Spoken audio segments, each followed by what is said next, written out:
12টা বেজে গেল। চুনা মাছ আনছে, এই চুনা পুঁঠিগুলো আমি বানাচ্ছি।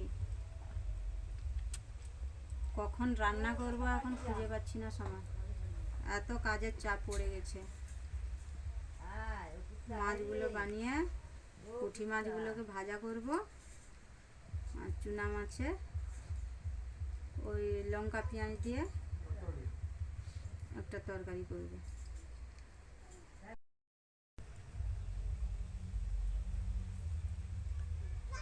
12টা বেজে গেল। চুনা মাছ আনছে, এই চুনা পুঁঠিগুলো আমি বানাচ্ছি। কখন রান্না করব এখন খুঁজে পাচ্ছি না সময়, এত কাজের চাপ পড়ে গেছে। মাছগুলো বানিয়ে পুঁটি মাছগুলোকে ভাজা করব, আর চুনা মাছে ওই লঙ্কা পেঁয়াজ দিয়ে একটা তরকারি করব।